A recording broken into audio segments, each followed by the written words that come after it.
Hello everyone and welcome to this WFA chat session, which is a coffee break discussion.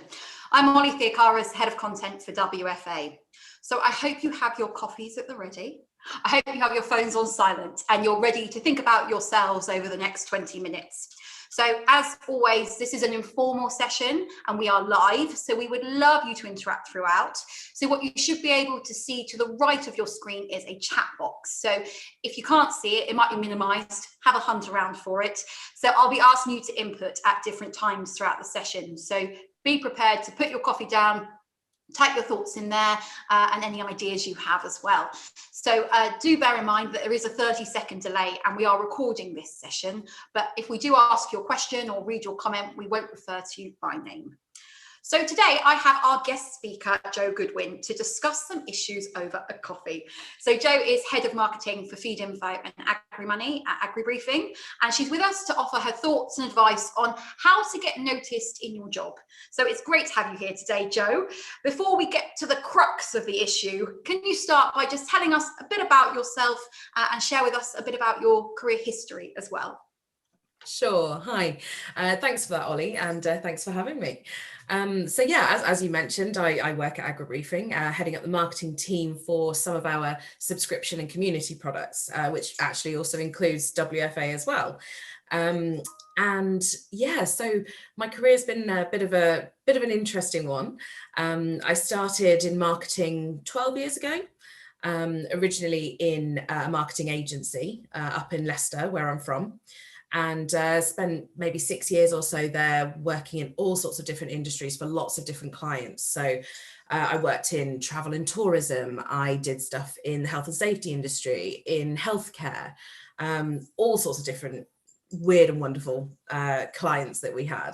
And then after a few years, I went sort of in-house, worked for a company that was in the construction industry for about 3 years. And then after that, I moved into the aviation industry. So worked for a publications and information company that did events, news, and all sorts of things like that, reporting on the aviation industry. So, and then came here about 18 months ago, a little bit longer than that, in 2019. So very familiar with all sorts of different weird and wonderful industries, and particularly industries that have quite a male dominated sort of bent as well. So yeah, it's been an interesting 12 years. Thanks for that overview, Jo. And the reason that I felt that you'd be particularly well placed to comment on this is, you've worked in a lot of these industries where, you know, it hasn't necessarily been female driven, it has been quite male dominated, but also with your marketing background, I thought who better to talk about selling yourself, getting yourself noticed than an expert marketer. So that's why you're here with me today. So I should say at this point, if you've got a question for Jo or I, or just want to share your thoughts or advice on this topic, please do so in the comments box. You could do so now and throughout the next few minutes as well. So, Jo, my first question to you, I know you've managed teams before. So what do you think line managers look for in their strongest team members? And how should people stand out to their managers and basically impress them, really? So it's a really interesting one, actually. I've, in the last few years, I've sort of taken on a bit of a de facto role with a lot of friends of mine, helping them with their CVs and helping them to sort of, you know, get their next steps, get their next jobs and things like that. And it's something that I really enjoy doing, actually, is helping people do that. And I think it's quite relevant for this question because I sort of say to them, well, when you go into an interview and this is what they're looking for and things. For me personally, I'm looking for someone that knows who they are. They know their strengths, they know what they're good at, they know what they can bring to the table.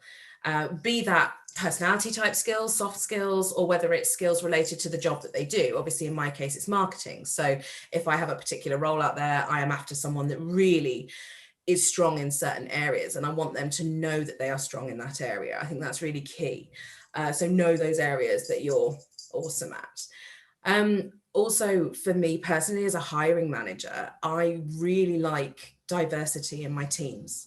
And when I'm looking to hire, I like working with people who have different views, opinions, backgrounds to me, actually, different skills even to me, because I know the things that I'm good at. And I know that I want a well-rounded team. And so I try and make sure that the people that I bring on have got various different things that I've already got or that we've perhaps got in the team. So I think really being yourself is such a big thing. And then I think someone that's really open to learn and to grow is really important. So being able to sort of say, here's what I want to go and do next. Here are the ideas that I've got for doing that. And I'd be really interested to see how you in your company can kind of help me with that.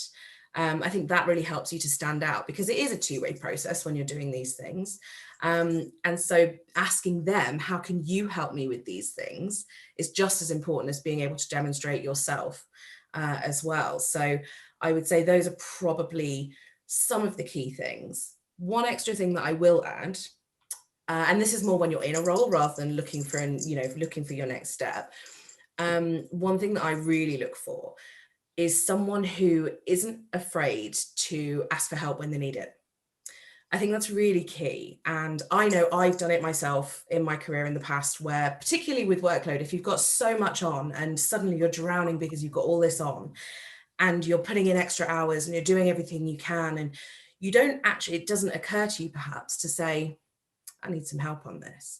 And I think people that stand out to me are people that say, I'm not going to be able to achieve that without X, Y, Z, whether it's more resource, whether it's more time, whatever it may be. Someone that's not afraid to have that conversation with me, be honest, be open with me, and manage my expectations. I think that really helps someone to stand out, definitely. No, I think you've got some really good points there.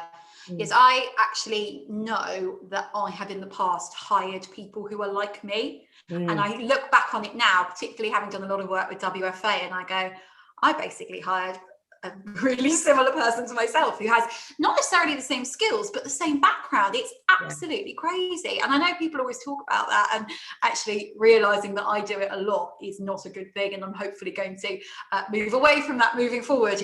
But yeah, I think you raised a really good point when you said asking for help. When I was thinking about this question as well, I was thinking about asking for help. I think is important, but what is really good when I've managed individuals is the ability to come up with a solution, even if it's the wrong solution. What I really like is if a team member comes to me with a problem and then says, look, I don't really know what to do, but maybe we could try this. Even if it's wrong, even if it's not going to work, it just shows a bit of initiative and that they've actually thought about it. Because I think people often forget that if you have got a work problem, that actually you who are facing the problem is probably best placed to solve the issue, because you probably understand it more than a manager does. So when I see that sort of behaviour in people, what it says to me is that they have a real understanding of their role and they're ready for potentially next steps and additional responsibilities. But I completely agree that you should not be afraid to ask for help and advice, because actually suffering in silence is just not going to help anyone, because you're in a team and everyone in the team needs to be able to do what they're doing to make it. Absolutely. And also, when you're the team leader, it is literally your job to make sure that the people in your team can do their job. So if there's something that they're not able to do for whatever reason, you need to know about it in order to help them do that. And so I think that's why it's, we can be perceptive as managers, and we can look out and spot trends and see where we notice things that we go, okay, maybe this person could do with a bit of help. But there's nothing quite like someone just being able to come up and say, I'm a little bit swamped. Let's see what we can do. Because I know there's people on my team. I know often I'm in this position as well, where you do feel like it's quite overwhelming, and being able to offload it as well as a team member, it helps you as well. So I think it's a nice thing. So actually building on from that, if someone is in their job and they want to get noticed for whatever reason, what would you suggest to them, Jo? What advice would you give them? I think it really is building on what I've sort of said before. So it's that kind of, so once you know yourself and you demonstrate that, it's continuing to be yourself and it's backing yourself. I think that's a really key one. So, and some of that can be the language, just the way that you talk to your colleagues. So instead of just saying, oh, I've had an idea, maybe we could do this, actually trusting the fact that, no, do you know what? You're in this role, you're the expert in whatever that may be, and changing the language. So instead of maybe we could do, it's I recommend we do.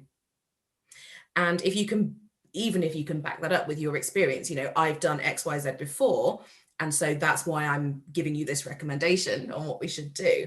So kind of backing yourself, I think, is a big one. And I think that gets quite overlooked by a lot of people, especially in the business world where, you know, we're taught to be polite and be friendly and be open and be a good team member. All of those things are brilliant, absolutely. But you do also need to back yourself for sure. So I think that's probably one of the bigger ones that I would say. And also be yourself as well, you know, in terms of your personality, in terms of your authenticity. What makes you you in the real world out there is exactly the same in work as well. And so, you know, let that shine through with your manager, with your colleagues, if you're a line manager yourself, with your, you know, people in your team. I think that's a really big thing. Don't sort of hide who you are at work. I think on a sort of very practical side, I think another thing that I would say is demonstrating results. So again, it completely depends on what you do and what your role is, what your responsibilities are. But demonstrating, here's what I've done, this is how I did it, here's the results that we've got, etc., can really help you stand out. Because so often in so many different roles, you know that people are doing stuff, but you might not necessarily know exactly what they're doing or how they're doing it or what the impact of that is.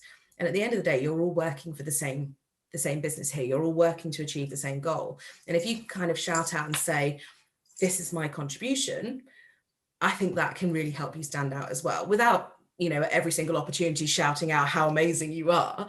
I think that's a really big way of sort of helping yourself stand out. And then finally, the other thing that I would say, and again, this actually comes from when I was client side. So when I was working at a marketing agency, one of the biggest things is managing expectations.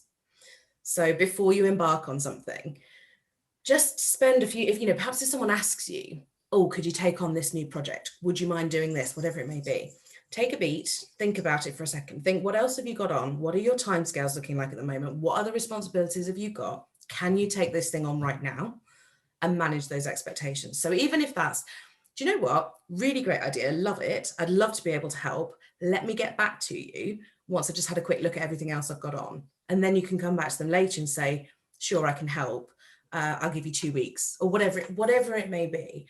Managing those expectations from the beginning, I think, is really key. So yeah, I think those are probably the main things I would say. Yeah, I think there's some really good ones in there. I think one that particularly rings true with me, given our audience, is the confidence side of things. So I remember we ran a session in January, and one of the contributors to this workshop was saying, I'm in a similar role and I'm running a project with a man, and he's just always so always telling everyone what we're doing, and he's so confident, and I feel a bit weird about doing that. And I think as women, a lot of us are a little bit less inclined to talk about all the amazing things that we're doing, and also go in and have that conviction to say, this is what we're doing, this is my idea. So actually, that's something I think all of us need to be thinking about. Change your language. Actually make your manager realize that you are the best person to do this, because you've got the confidence in your own ability, because you probably can do it. And if a lot of men are doing it, then you certainly can as well. Now, of course, there are some women who are excellent at doing this and some men who are terrible at doing this. So it does cross all genders as well, but just something to bear in mind. Now, before I offer my opinion on this question, I do want to say, tell us in the chat box what you think. So what would you suggest to someone who wants to get noticed in their job? I think for me, when I was thinking about this, I was considering, I suppose, I think it's very, if you're doing a good job and you're easy to manage, then you can fly under the radar, because as a manager, you give the most support to those who need it. And, you know, those who shout the loudest are often those who get the attention. And if you're good at your job, you might just be kind of left to your own devices. So I think the best thing to do is to actually be honest with the management, people managing you, and basically, you know, explain to them, well, think about yourself first and think about why you want to be noticed in your job. You know, is it that you want praise because you're working effectively? Do you want more money? Do you want a promotion, additional responsibilities? And then communicate that to your manager, because they're not mind readers, and hopefully they can help you put together a plan to achieve what you want to do. This is important because, you know, if you can get your manager to sign up to your plan of action and say, you know, if I do all these things in this amount of time, can I get where I want to be? then you're laughing. You just got to do what you said on the list and then you're good to go. I know we spoke earlier about workloads, and I think volunteering for additional responsibilities is good as long as you can cope with your current workload. That's definitely quite an important one. But I would say that, as you mentioned earlier, if I'm asked to work on an additional project, I made a commitment to myself many years ago never to say no. Now, often that means that you have to say, okay, well, I'll do it, but you've got to take this work off me. But I think exposure to new things and new experiences and knowledge of working on new projects in new kind of areas, I think is invaluable and really helps to get you noticed. So that's something else I was thinking about. But don't take on too much additional work, because if you can't cope, that's actually going to go the other way, as we discussed earlier. So I'm going to ask you another question now, Jo. What about those who are doing a good job? Their manager is really happy with them, but they want to be recognised by those outside their teams. So other teams, those higher up in businesses who they aren't directly working with. What would you recommend to them? So I think there's three things that I would say here, and conveniently they all begin with the letter C. I think the first one is communicate. Communication is really key. So it's about sharing, as I was saying before, actually sharing what you're working on, sharing what you're doing, sharing the results of it. But also, more than that, communication is so much about know your audience. And, I've worked in places where some of the senior stakeholders, all they want is the headlines. They just literally want bomb, bomb, bomb. Give me the bullet points of what I need to know, and that's it. And I've worked with other people that want to dig into every single little statistic, every little figure, every little paragraph of whatever it is that you send them, whether it's a report, whether it's a presentation, or even just a meeting. So I think knowing your audience is a really big one in knowing how best to communicate to them. This is something that I learned in my last role, actually, when I was on the aviation side, and I worked with so many different teams, in editorial, in a product side, tech and sales, and all sorts of different teams. And each person that I dealt with had a slightly different way that they liked to work. And so for me, it was about learning how best to communicate to help them know what they need to know from me, but also means that I got the best out of them as well. So I knew, for example, Mark over in this side of the business, if you send him a PowerPoint with lots of pretty pictures explaining it really easily, golden. But I know that Justine really likes a spreadsheet. So maybe for her, I need to send her some slightly different data. So I think that communication piece is really key. Not just telling people, but telling them in the right way. And that's a really key way to, I think, get yourself noticed outside of your immediate team and manager. The next one is consistency. And I think that's, exactly as you said, you're doing a good job already. Great, keep it up. Continue being great at all of those things that you're doing. Continue being someone that their business can rely on. I think that's really important, because apart from anything, when you go on leave, when you go on holiday, or if you're off sick suddenly, they notice when you're not there. And I think that's really, although you don't want that to be the case, you want the business to still be very much supported, but that's certainly a way to make sure that you get notices, to remain consistent, for sure. And then the last one, I think, is arguably the most obvious, is collaborate. So kind of like you were saying before, Ollie, about, I've got ideas. I think there's some cool stuff we could do. Maybe I should team up with so-and-so who's working in that department, and we can go and do something cool together. Hey, I've got an idea. How about we work on this and see what we could do with it? I think that's really key, because people like to have their voices heard. And, a really big example of that actually was when I was in the construction industry. So I worked at this company that had something like 19 different divisions, and they all did completely different things. So some of them were doing things like fire safety. Some of them were doing things like training on construction sites for environmental stuff, all sorts of different things. And I was responsible for trying to bring them all together to come behind the marketing and sales strategy that we were putting in place for the year. And I did that by bringing them all into the same room. We did a little workshop, and I said, okay, guys, and I listed out a few clients that I'd done my homework before. I knew that people in that team, that team, that team, and that team all worked with this same company, but they didn't even know each other. And this is only a business with 600 staff. I mean, that's relatively large, but it was all based on the same site in Watford, actually, just north of London. And yet they didn't know each other, despite working with the same company for years in some instances. So I brought these people together. So it wasn't necessarily just about me collaborating with them. It was also about me helping them collaborate with each other and being that facilitator for that. So I think collaboration is a really key one of being able to get noticed. And it meant that, you know, if I went to the canteen at Thursday at 10:30 and I went and grabbed a coffee or a slice of cake, I would know someone in there because I'd worked with all these different areas on all these different things, and helped them to connect with each other as well. Yeah. There we go. The 3 C's, everyone. Check them out. Because I think this is a really tricky one. I really struggle with this. You know, you see people in your companies who are just really charming with senior management and with other teams and selling themselves. And I'm just not very good at it. So I think, you know, if you can think of ways to do that and get practical ideas, let me know. I do think it's good to try and get your manager on board to help them do a bit of cheerleading for you as well. I think that's quite nice. Oh, thirsty. I like it. Because then they can do the work for you. It's wonderful. So there is one more question, because we are already almost out of time, but so a brief answer on this one, Jo. What about someone who wants to move into a more senior role? You know, what should they be doing to start to impress? I know we've touched on lots of things that are relevant, but is there anything else that you think people can do to make them be seen as the ideal candidate to progress? I think it's you hinted on it earlier, actually, when you were saying about know what it is that you want to do. Have a clear idea of what do you want that next step to be. Once you know what that is, communicate that to the right people. And the right people is normally going to be your manager. It might be someone in HR, maybe a friendly director or someone else that's senior that you might want to work with going forwards. But making it known that that's what you want to achieve. And then I think the next part is asking them, how can I do that? How can I upskill? What do you think I need to do to get there? What are the sort of key 3 or 4 things that I need to demonstrate to you over the next 6 months or the next 12 months to actually help me be ready for that?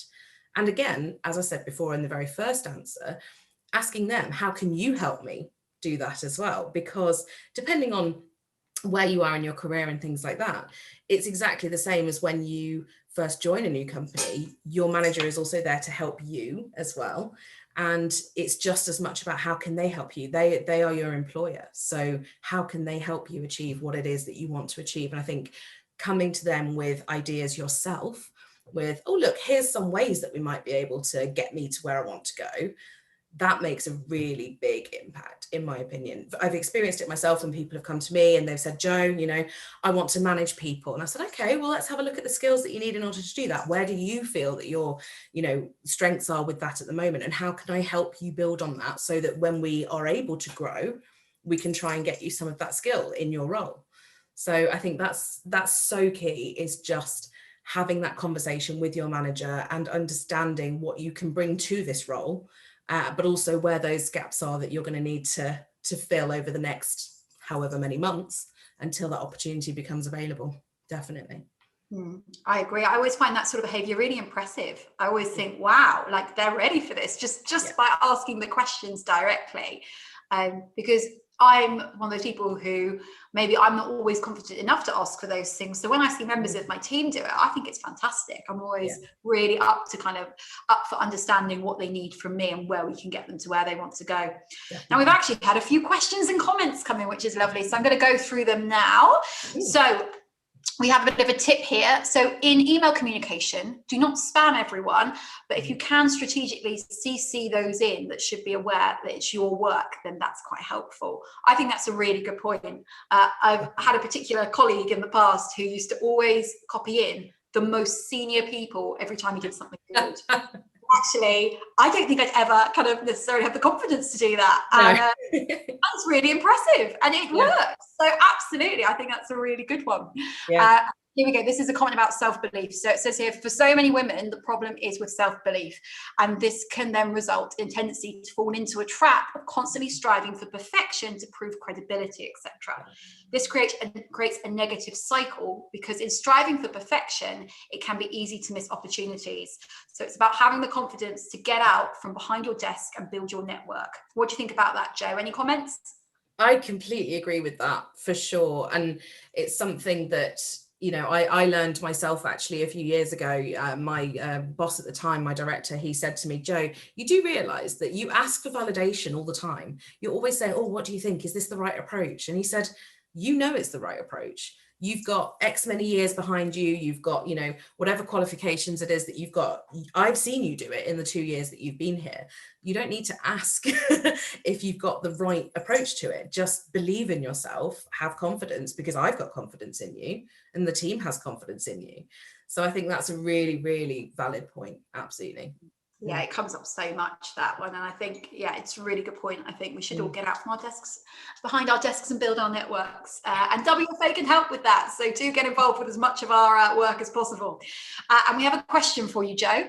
So what is your advice for getting recognition when you are unofficially working as an interim for a vacant position plus your current position?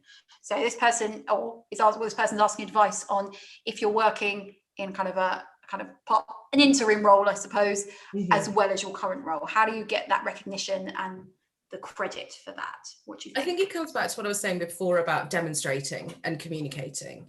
It's about, you know, whatever it is that you're working on, whatever projects that you're involved in, or whatever it may be, going back and saying, here's what I've delivered and here's the results, I think is a really big thing. So here's the impact of the work that I have done. It saved us this much time, this much money.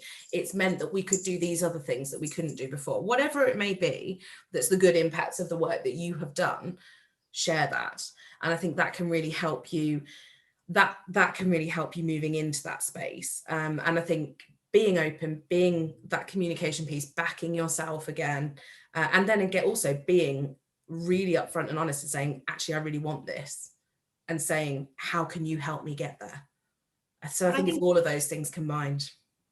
And I think if you're working basically your own job and you're kind of contributing to an interim role, that's so impressive. You know, you're doing what you were doing before and something else, if I've understood the situation correctly. So you need to, what we were talking about, the self-belief, I think, tell everyone that you're doing it. You know, use the CC idea, copy people into emails are really important, you know, because that is something that I think, when I hear people are basically working their role and kind of contributing to another role, that makes me think they're ready for kind of big things. They're getting awareness of other parts of a company, and also they're getting an understanding of kind of what it would be like to potentially be juggling lots of balls if they're in a senior management position as well. So I think that's a really good one. I'm going to round it up there because we've already run over, as always. So thank you to the wonderful Jo Goodwin, for being so insightful today and giving us some inspiration. As usual, I barely touched my coffee because it was such a great discussion. So thank you so much, Jo. Thank you to everyone who tuned into the session today. We hope you found it interesting and insightful, and we'll be having another coffee break discussion next month. Do join if you can. And we do have our next WFA session in 2 weeks, which is a WFA Views session. It's a fireside chat with Tatiana Fadiva, who is the CEO of Agco Machinery. So she is a young woman in a male-dominated industry leading a division. She's so inspirational and fantastic. You've got to come check out the chat. It's going to be on Thursday, the 17th of June at 3 p.m. UK time. So we hope to see you all there. So thank you for joining today, everyone, and we hope you have a good day.